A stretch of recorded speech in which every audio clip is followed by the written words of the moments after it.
दिल्ली के जंतर मंतर पर छात्रों के प्रदर्शन के दौरान पुलिस कार्रवाई और उसके बाद संसद से सड़क तक विपक्ष के विरोध ने देश की राजनीति को नया मुद्दा दे दिया है।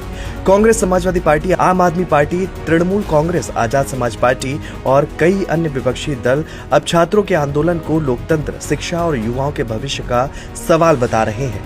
वहीं सरकार और बीजेपी इसे विपक्ष की अवसरवादी राजनीति करार दे रही है। ऐसे में बड़ा सवाल यही है कि क्या नीट, पेपर लीक, बेरोजगारी और छात्रों का गुस्सा अब 2027 की सबसे बड़ी चुनावी लड़ाई बनने जा रहा है। जंतर मंतर पर छात्रों और प्रदर्शनकारियों पर हुई पुलिस कार्रवाई के बाद विपक्ष ने संसद के भीतर और बाहर सरकार के खिलाफ मोर्चा खोल दिया है। कांग्रेस, समाजवादी पार्टी, तृणमूल कांग्रेस, आम आदमी पार्टी, आजाद समाज पार्टी और अन्य विपक्षी दलों के सांसद काले कपड़े पहनकर संसद परिसर पहुंचे। नेता प्रतिपक्ष राहुल गांधी, प्रियंका गांधी सहित कई नेताओं ने छात्रों के समर्थन में आवाज भी उठाई। विपक्ष का आरोप है कि शांतिपूर्ण प्रदर्शन कर रहे छात्रों के साथ बल प्रयोग लोकतांत्रिक मूल्यों के खिलाफ है। विपक्ष केवल नीट, पेपर लीक तक सीमित नहीं रहना चाहता। उसका प्रयास है कि भर्ती परीक्षाओं में कथित अनियमितता, पेपर लीक, सरकारी नौकरियों में देरी, बेरोजगारी और छात्रों के भविष्य जैसे मुद्दों को एक साथ जोड़कर व्यापक राजनीतिक नैरेटिव बनाया जाए। आरजेडी, कांग्रेस, समाजवादी पार्टी और अन्य दल लगातार युवाओं के मुद्दों को संसद से लेकर सड़क तक उठा रहे हैं। विपक्ष का मानना है कि युवाओं की नाराजगी आने वाले चुनाव में निर्णायक भूमिका निभा सकती है। राहुल गांधी और प्रियंका गांधी ने पुलिस कार्रवाई को लोकतंत्र पर हमला बताया। प्रियंका गांधी ने कहा कि सवाल नेताओं का नहीं, छात्रों के भविष्य का है। समाजवादी पार्टी प्रमुख अखिलेश यादव भी लगातार छात्रों के मुद्दे पर सरकार को घेर रहे हैं। जंतर मंतर पर चल रहे आंदोलन को उन्होंने समर्थन दिया है। तृणमूल कांग्रेस, आम आदमी पार्टी और आजाद समाज पार्टी भी छात्रों के पक्ष में खुलकर सामने आई है। इससे ये संदेश देने की कोशिश की जा रही है कि विपक्ष युवाओं के मुद्दों पर साझा लड़ाई लड़ना चाहता है।